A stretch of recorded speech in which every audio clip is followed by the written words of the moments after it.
Rayleigh Jeans law of energy distribution.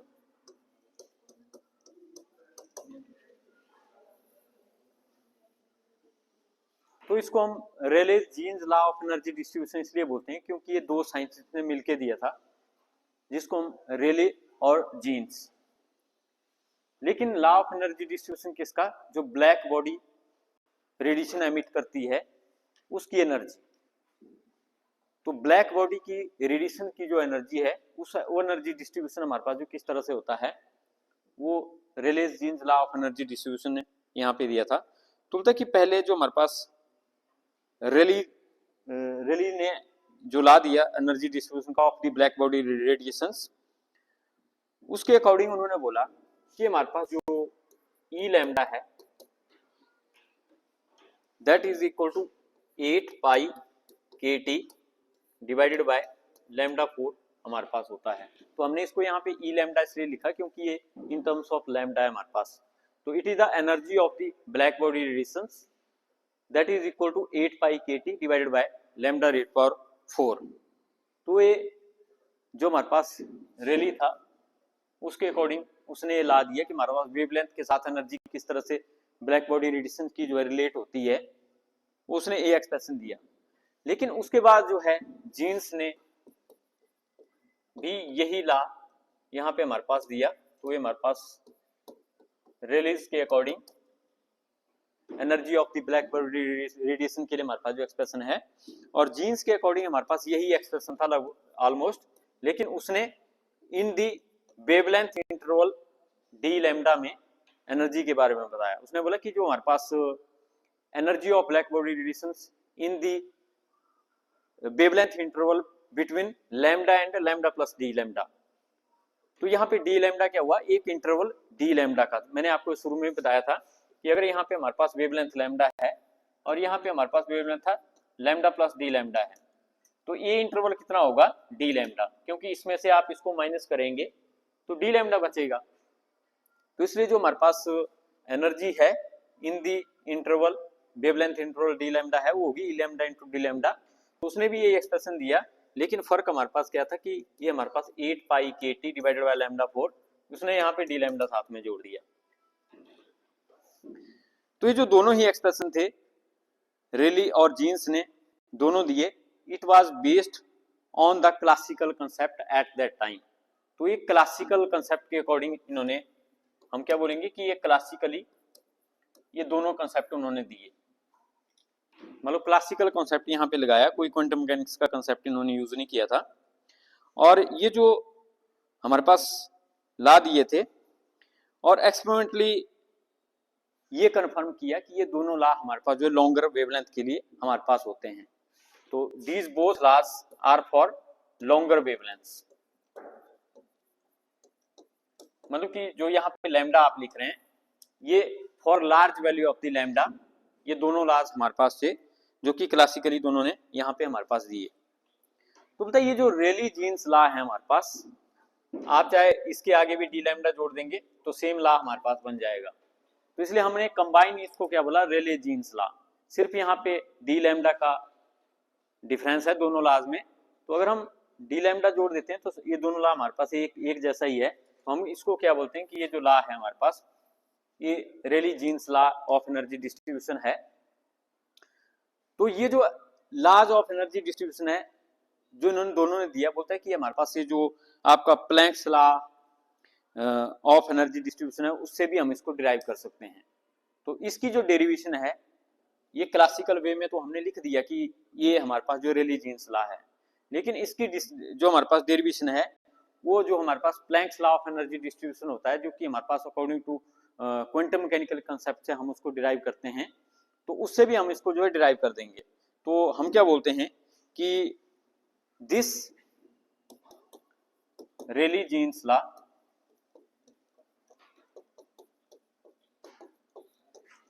is also a special case of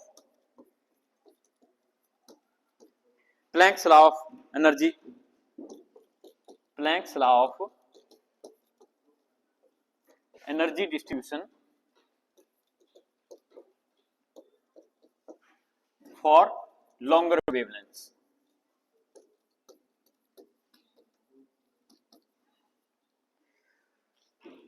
तो हम यहाँ पे इस लॉ को डिराइव करने के लिए हम planks law of energy distribution का यूज करेंगे, लेकिन बोलता है स्पेशल केस क्या होगा कि हम यहाँ पे उस केस में जो वेवलेंथ कंसीडर करेंगे वो लॉन्गर वेवलेंथ करेंगे, मतलब वेवलेंथ उसमें बहुत ज्यादा हमारे पास होगी। तो ये हमारे पास यहाँ पे डिफरेंस रहेगा। तो हम इसकी डेरिवेशन यहाँ पे करेंगे।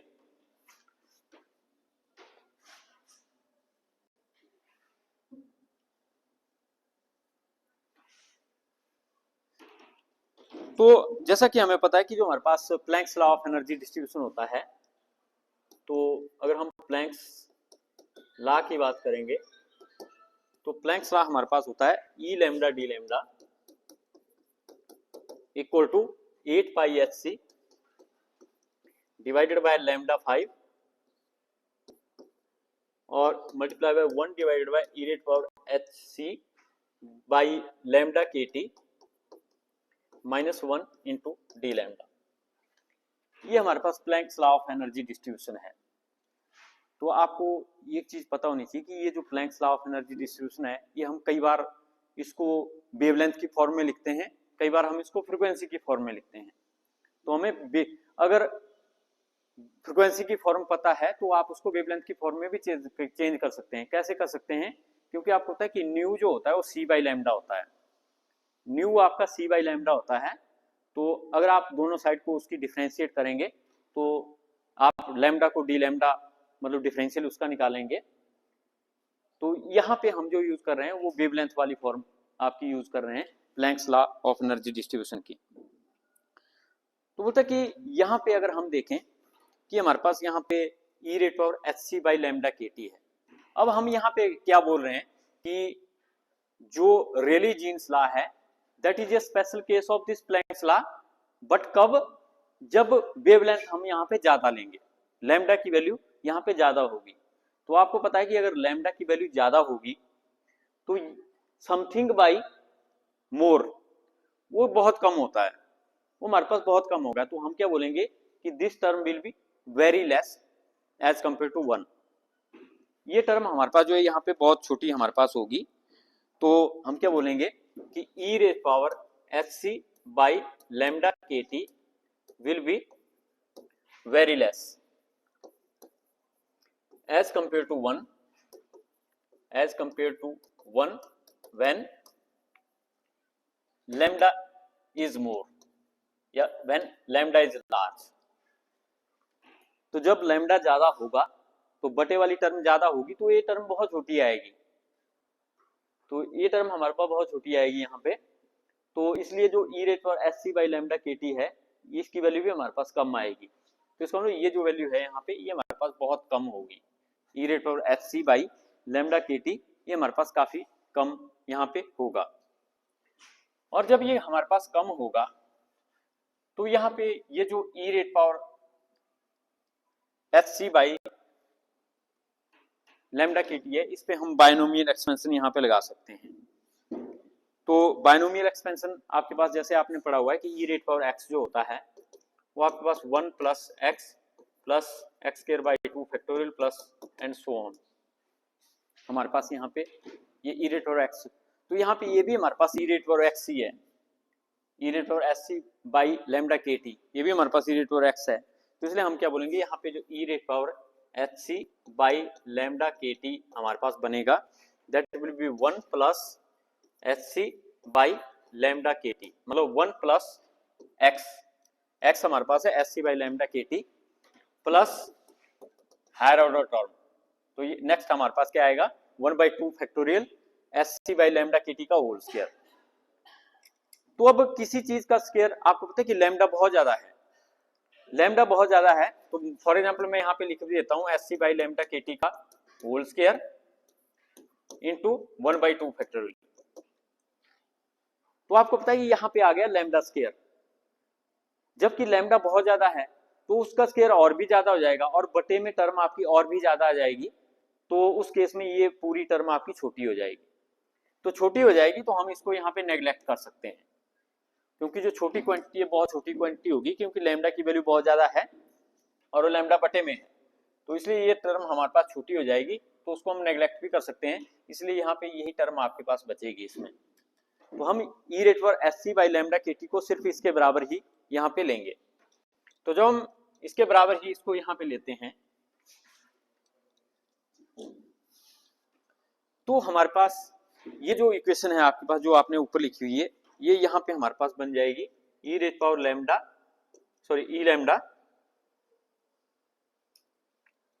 ई lambda equal to 8 pi H C divided by lambda 5 multiply by 1 divided by E raised power this.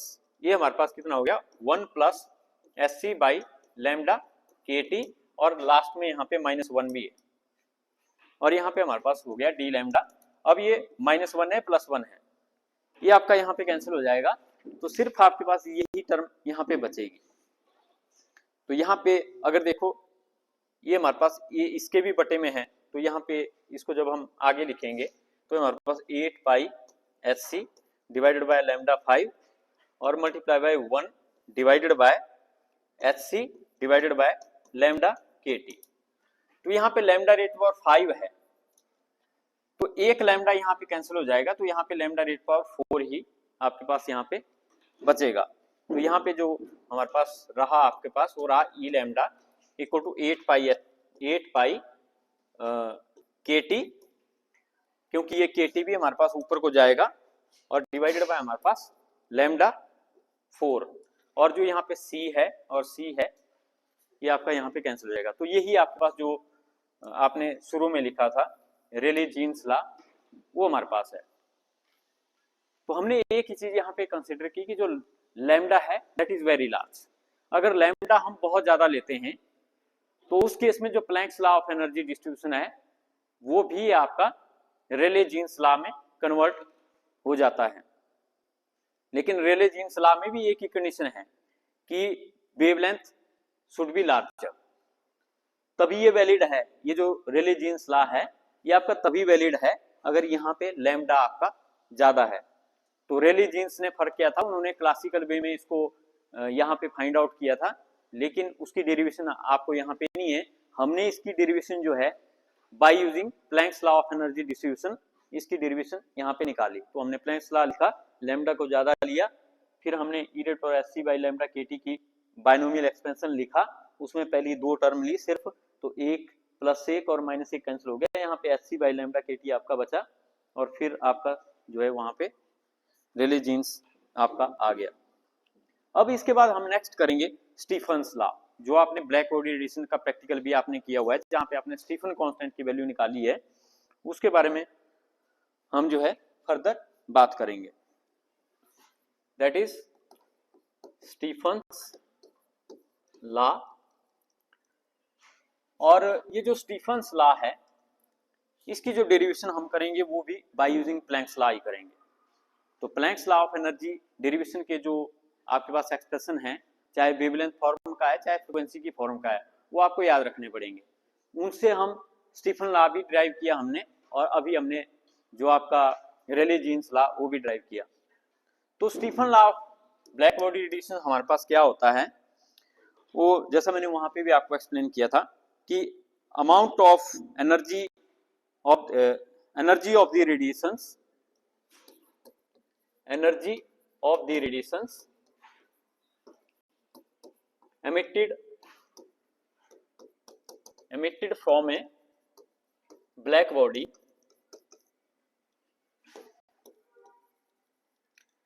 or emitted from a perfect black body, perfect black body। तो इसका मैंने डिस्कस भी किया कि परफेक्ट ब्लैक बॉडी हमारे पास वो होती है जो 100% सारी जो रेडिएशन है उनको एब्जॉर्ब कर लेती है। आपको पता है ऐसा रेयरली हमें देखने को मिलता है कि कहीं पे आपकी लाइट पड़ रही है, कोई रेडिएशन पड़ रही है, उसका कुछ पार्ट उसमें एब्जॉर्ब होता है, कुछ उसका रिफ्लेक्ट हो जाता है। लेकिन परफेक्ट ब्लैक बॉडी होती है जिसके ऊपर रेडिएशन पड़े और वो पूरा उसको एब्जॉर्ब कर ले। तो वही ये बोलता है कि अगर हम ऐसी ब्लैक बॉडी को हीट करते हैं, ऐसी ब्लैक बॉडी को हीट करते हैं, तो अब वो रेडिएशन एमिट करती है। ब्लैक बॉडी का ये नहीं होता कि वो सारी रेडिएशन को एब्जॉर्ब भी कर लेती है, लेकिन जब हम उसको हीट करते हैं, उसका टेम्परेचर हाई करते हैं, तो फिर वो रेडिएशन भी एमिट करती है। तो उसको हम परफेक्ट ब्लैक बॉडी बोलते हैं कि लोअर टेम्परेचर पे वो सारी रेडिएशन को एब्जॉर्ब करे, लेकिन जब हम उसको हीट करें और हाई टेम्परेचर पे वो रेडिएशन को एमिट भी करे। तो जैसे मैंने आपको एग्जांपल दिया कि लोहा होता है, थोड़ा ब्लैकिश कलर का होता है, पहले आपको ब्लैक देखने को लगता है तो रेडिएशन को ऑब्जर्व करता है, ऐसा नहीं कि रेडिएशन उसके ऊपर पड़ने से वो आपका नीला पीला या कुछ दिखता है। अब वो लाल कब दिखता है? जब आप उसको हीट करते हैं। जब आप उसको हीट करते हैं तो डिफरेंट कलर की रेडिएशन उसमें से एमिट होती है, तभी वो आपको थोड़ा सा रेडिश कलर का वहां पे दिखता है। तो इसलिए वो हमारे पास एक ब्लैक बॉडी का एग्जाम्पल है। दूसरा एक मैंने आपको बताया था Fery's black body. Fery's black body उसने बनाई थी, एक कंटेनर लिया, जैसे आपके पास घड़ा होता है, घड़े की तरह उसने लिया, और उसका जो घड़े का मुंह होता है आपका, वहां पे रेडिएशन अंदर को आई, और उसने आगे जहां पे वो रेडिएशन पड़ी वहां पे एक प्रिज्म सा रख दिया। तो प्रिज्म ने क्या किया, जो लाइट रे सीधी आ रही थी उसको डाइवर्ट रिफ्लेक्ट कर दिया डिफरेंट डायरेक्शन में। तो जब वो डिफरेंट डायरेक्शन में हो गया तो वो कभी घड़े की एक साइड कभी दूसरी साइड, तो कम ही चांस होते हैं कि घड़े के मुंह से वो वापस बाहर निकले रेडिएशन। तो इस तरह से उसने ब्लैक बॉडी का कंसेप्ट जो था कि वो सारी रेडिएशन अंदर खींच रहा है लेकिन बाहर नहीं दे रहा है, लेकिन जब हम उसको हीट करेंगे तो उसमें से रेडिएशन आपके पास एमिट होगी। जैसे आपने प्रैक्टिकल में देखा था स्टीफन कांस्टेंट वाले में कि जब जैसे ही आप उस ब्लैक बॉडी को इंसर्ट करते हो, अंदर का टेम्परेचर आप इंक्रीज करते हैं, तो वहां पे वो जो ब्लैक बॉडी है वो रेडिएशन आपकी एमिट करती है। तो वही बोलता है कि जो हमारे पास रेडिएशन ब्लैक बॉडी आपकी एमिट करती है, तो energy of the radiation emitted from A black body पर सेकेंड पर यूनिट एरिया, पर second per unit area is directly proportional to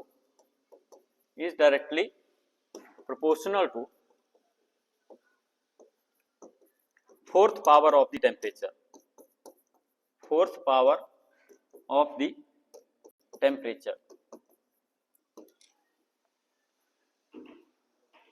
तो हमने सिंपल वहां पे क्या बोला था कि E is directly proportional to T⁴,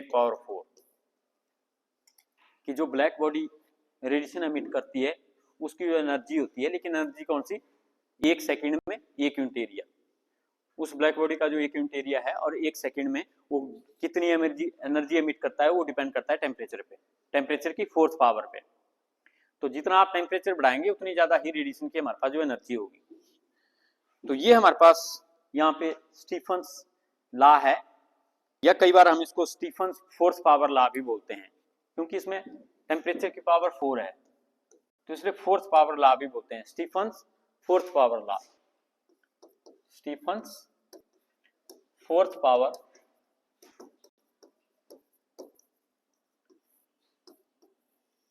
Stephen fourth power law भी हम इसको बोलते हैं। तो इसकी डेरिवेशन हम यहाँ पे सिंपली करेंगे कि E that equal to T⁴ हमारे पास होता है या नहीं होता है, और इसको भी हम कहां से स्टार्ट करते हैं, planks law of energy distribution. लेकिन यहाँ पे प्लैंक्स लॉ जो हम लेते हैं वो फ्रीक्वेंसी वाला लेते हैं, यहाँ पे हम वेवलेंथ वाला नहीं लेंगे जो हमने पिछले आर्टिकल में वेवलेंथ वाला लिया था, यहाँ पे हम आपका फ्रीक्वेंसी वाला लेते हैं। तो हम क्या बोलते हैं कि अकॉर्डिंग टू प्लैंक्स लॉ, तो प्लैंक्स लॉ हमारे पास जो है E nu D nu equal to 8 pi h divided by c nu cube divided by e⁻h nu by kt minus 1 into D new.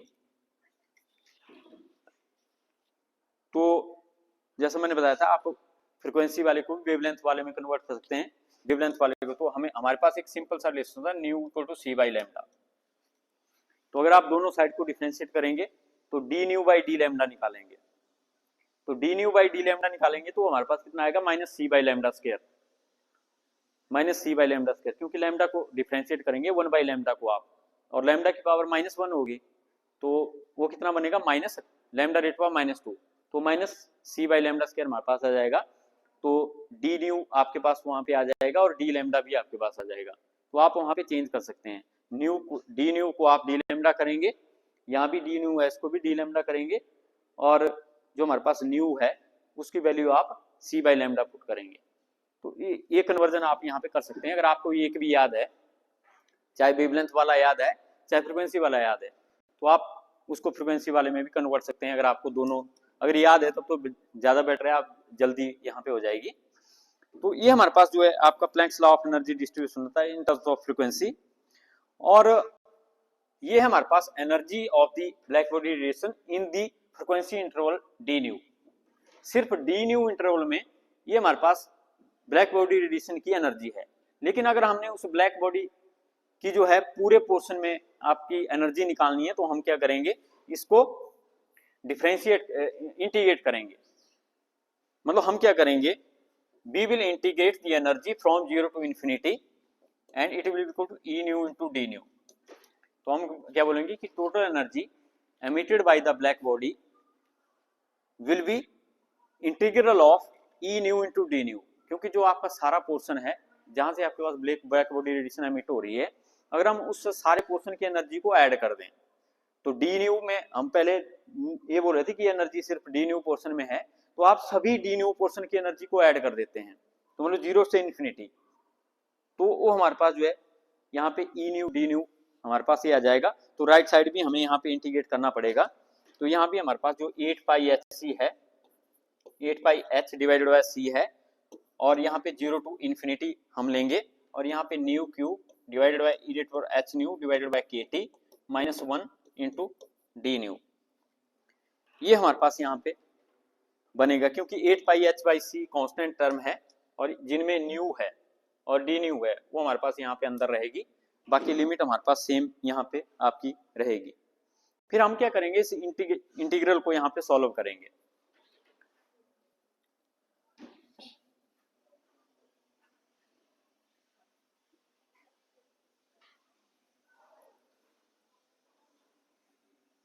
इस इंटीग्रल को हम यहाँ पे सॉल्व करेंगे, लेकिन इसको थोड़ा सा सिंप्लीफाई हम करेंगे कि ये जो H nu by K T हमने यहाँ पे लिया हुआ है इसको हम एक्स ले लेते हैं। Let H nu divided by K T is equal to X. Simple करने के लिए H nu by K T को हम यहाँ पे एक्स पुट कर लेते हैं, लेकिन आपने इसको एक्स पुट कर लिया तो यहाँ पे डी न्यू को भी आपको चेंज करना पड़ेगा। तो इसलिए हम क्या करेंगे कि H nu by K T आपने एक्स ले लिया, तो न्यू यहाँ पे निकालना है आपने। न्यू कितना बनेगा, तो न्यू हमारे पास यहाँ पे बनेगा K T by H into x. ये हमारे पास यहाँ पे बनेगा न्यू, इसी से निकाला मैंने। न्यू को इधर रहने दिया, के टी को इधर मल्टीप्लाई कर दिया, एच को बटे में लिख गया, तो के T by H into x हमारे पास बन गया। तो ये हमारे पास न्यू की वैल्यू आ गई। तो अब हम यहाँ पे डी न्यू कैसे निकालेंगे, अगर हम दोनों साइड को यहाँ पे डिफरेंशिएट कर दें, मतलब हम क्या करें, D nu by D X निकाल लें। मतलब इसको हम with respect to X differentiate करें तो D nu by D X हमारे पास यहाँ पे सिर्फ कितना बनेगा, के टी बाई एच, क्योंकि एक्स का डेरिवेटिव क्या हो जाएगा 1, तो के टी बाई एच ही हमारे पास यहाँ पे बनेगा। तो इसलिए हम क्या बोलेंगे कि जो हमारे पास डी न्यू बनेगा वो सिर्फ के T by H into D X हमारे पास यहाँ पे बनेगा, क्योंकि ये डी एक्स हमने इसके साथ यहाँ पे मल्टीप्लाई कर दिया, तो सिर्फ डी न्यू बचा। तो डी न्यू इक्वल टू के T by H into D x. ये यहाँ पे हमारे पास डी न्यू की वैल्यू बनी। ये हमने क्यों किया इसको, क्योंकि हमें यहाँ पे हमने चेंज कर रहे हैं तो डी न्यू को भी चेंज करना पड़ेगा। तो यहाँ पे जो H nu by K T है, अगर हम इसको एक्स लेंगे तो फिर डी न्यू भी आपको चेंज करना पड़ेगा, और जो न्यू है वो भी आपको चेंज करना पड़ेगा, क्योंकि न्यू की वैल्यू के टी बाई, मतलब हम न्यू को एक्स की फॉर्म में लिख रहे हैं, तो इसलिए सारी वैल्यू यहाँ पे आपको चेंज करनी पड़ेगी। तो जब हम चेंज करेंगे यहाँ पे, तो चेंज करेंगे तो हमारे पास जो ये जो हमारे पास ई न्यू डी न्यू है, it is the total energy. मैंने बोला था कि 0 से इन्फिनिटी तक हम सारी एनर्जी को ऐड करके निकाल रहे हैं ब्लैक बॉडी की, that is E new D nu. तो इसलिए इसको हम ई बोल सकते हैं कि it is the total energy emitted by the black body radiations and it will be equal to 8 pi h divided by c और 0 to infinity और kt by h। यहाँ पे जो हमारे पास न्यू की वैल्यू आप यहाँ पे पुट करेंगे, न्यू की वैल्यू यहाँ पे पुट करेंगे, लेकिन ये है न्यू का क्यूब, तो न्यू की वैल्यू हमारे पास KT by H into x का क्यूब, ये हमारे पास यहाँ पे आएगा। और आगे हमारे पास जो 1 by into 1 by E rate पर एक्स माइनस 1, तो मैंने न्यू क्यूब पुट किया, तो न्यू क्यूब कितना है KT by H into x का क्यूब, ये न्यू क्यूब हो गया। और साथ में बटे में क्या है ई रेट पर H nu by KT minus 1, लेकिन एच न्यू बाई KT को हमने x ले लिया, तो ई रेट पर x माइनस 1 यहाँ पे आ गया, और ये x है हमारे पास। फिर लास्ट में डी न्यू आएगा, लेकिन डी न्यू हमारे पास कितना आया हुआ है KT by H into D x. तो अब यहाँ पे देखें तो यहाँ पे KT, यह हमारे पास KT है, तो KT बाई H का क्यूब यहाँ भी है और KT बाई H यहाँ भी है, तो ये कितना हो गया KT by H rate power 4, तो हमारे पास पावर इसकी 4 आ गई।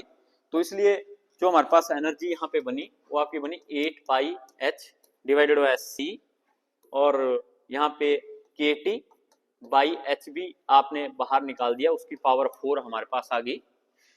और यहाँ पे सिर्फ इंटीग्रल में हमारे पास बचा 0 टू इन्फिनिटी और x cube divided by E rate of x minus 1, तो ये x क्यूब बचा और बटे में ई रेट ऑफ x माइनस 1 यहाँ पे बनी, और लास्ट में dx, यही चीज हमारे पास यहाँ पे बची। और फिर हम क्या करेंगे, ये जो इक्वेशन आई इसमें हम जो इंटीग्रल है वो एक स्टैंडर्ड इंटीग्रल है, और इसकी वैल्यू हम डायरेक्टली पुट करेंगे कि जो हमारे पास since 0 to infinity x cube divided by E X minus 1 into D X हमारे पास होता है, ये आपका pi raised power 4 divided by 15 हमारे पास होता है।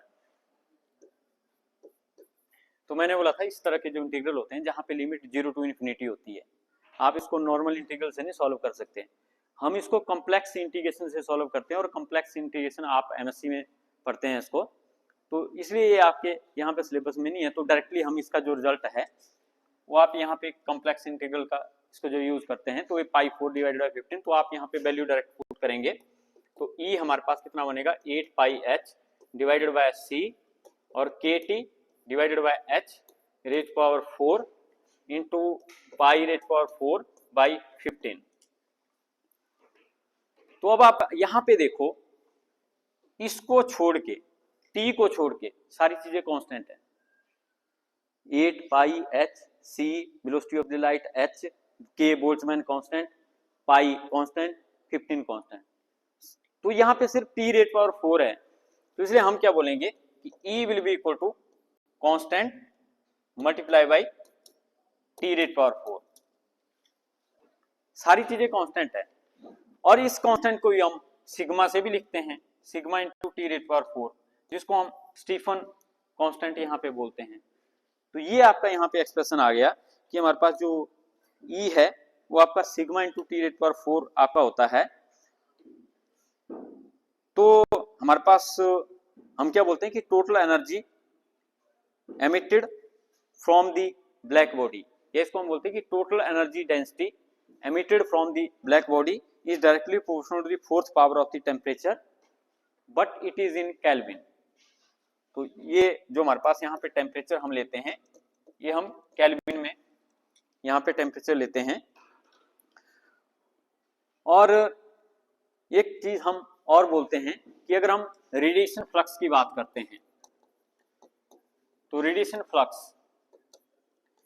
तो बोलता है रेडिएशन फ्लक्स जो होता है वो डायरेक्टली प्रोपोर्शनल होता है हमारे पास एनर्जी के, और इस रेडिएशन फ्लक्स को हम E से लिखते हैं, तो हम क्या बोलते हैं कि radiation flux is directly proportional to E। So further हमने क्या बोला कि E is directly proportional to T rate power 4। हम ऐसा बोल सकते हैं कि जब रेडिएशन फ्लक्स आपका डायरेक्टली प्रोपोर्शनल टू एनर्जी होता है, तो radiation flux is directly proportional to energy, लेकिन energy is directly proportional to fourth power of the temperature, तो इसलिए हम यहाँ पे क्या बोल सकते हैं कि radiation flux will be directly proportional to T raise of 4। तो रेडिएशन फ्लक्स के केस में भी आप इस स्टीफन्स लॉ को यहाँ पे लिख सकते हैं कि radiation flux emitted by a black body is directly proportional to the force power of the temperature।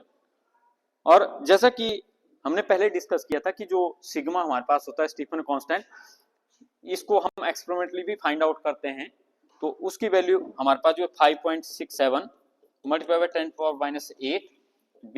Watt per metre square per Kelvin raise power 4 हमारे पास होती है। तो ये आपने एक्सपेरिमेंट से भी इसकी वैल्यू स्टीफन कांस्टेंट की वैल्यू निकाली हुई है। तो ये जो 3-4 लॉ इकट्ठे हैं, एक Planck's law of energy distribution, ये Planck's law of energy distribution भी आपका जो है कई बार पेपर में बहुत बार पूछा गया है, और स्टीफन लॉ है और रेले जीन्स लॉ है। ये कंटिन्यूटी में जितने भी आपके पास 4-5 आर्टिकल हैं, ये इनमें से एक न एक पेपर में आपका जो है हर बार यहाँ पे आता है। तो ये आपने इनको अच्छे तरीके से कर लेना है। फिर एक मिनट, मैंने क्या चीज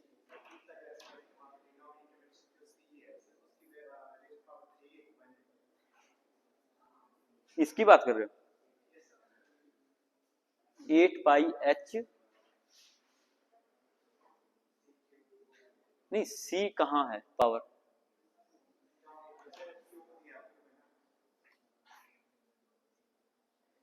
नहीं, C हमारे पास जब हम फ्रीक्वेंसी की फॉर्मूला लेते हैं C नहीं वहां पे आता।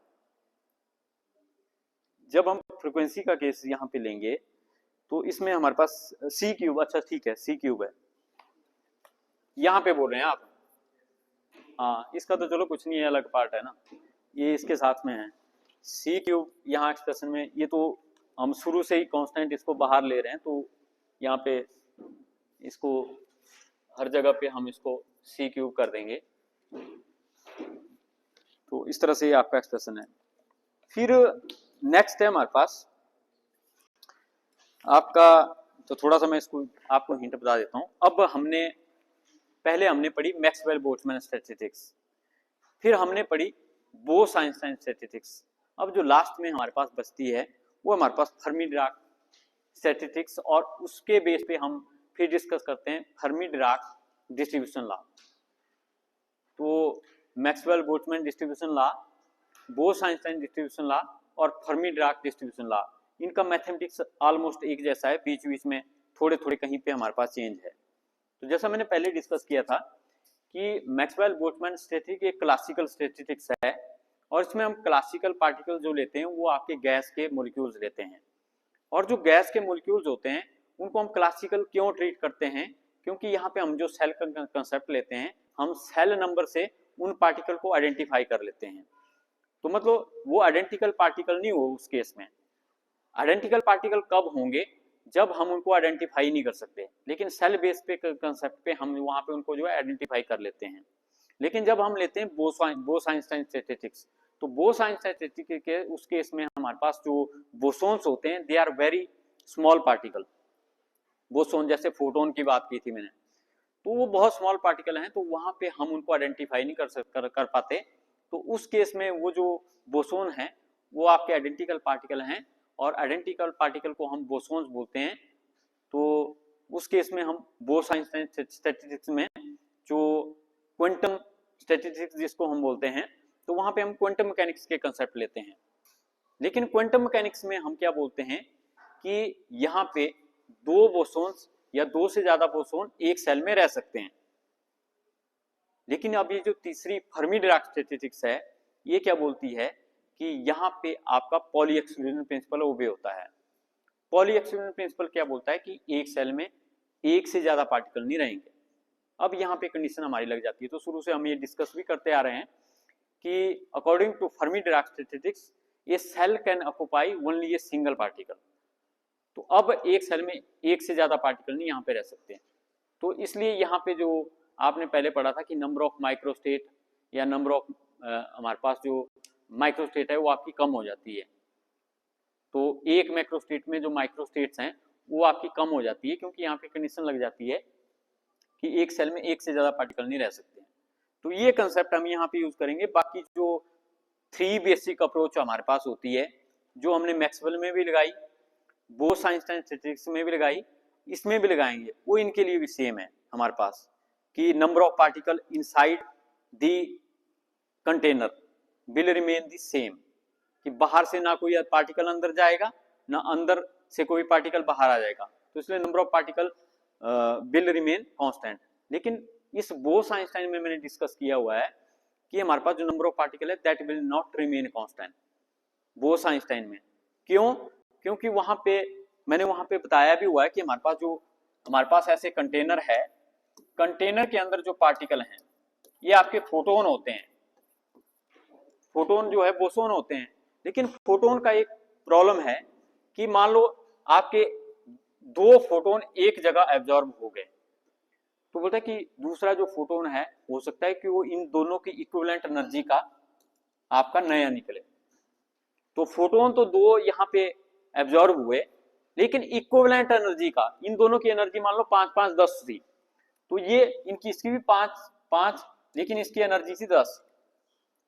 तो अब है तो एक ही है, यहाँ पे पार्टिकल थे 2, तो 2 पार्टिकल से घट के एक ही पार्टिकल रहा, एनर्जी तो रही सेम, एनर्जी तो बाहर नहीं निकली, लेकिन कंटेनर के अंदर ही पार्टिकल आपका यहाँ पे डिक्रीज हो गया। तो इसलिए फोटोन क्या करते हैं, एक तरह से आपके मर्ज करके एक नया फोटोन बनेगा या एब्जॉर्ब होकर एक नया फोटोन एमिट होगा, जिसकी एनर्जी तो उतनी ही होगी, law of energy conservation of energy आपका वो भी होगा, लेकिन हमारे पास जो नंबर ऑफ फोटोन है दैट विल चेंज।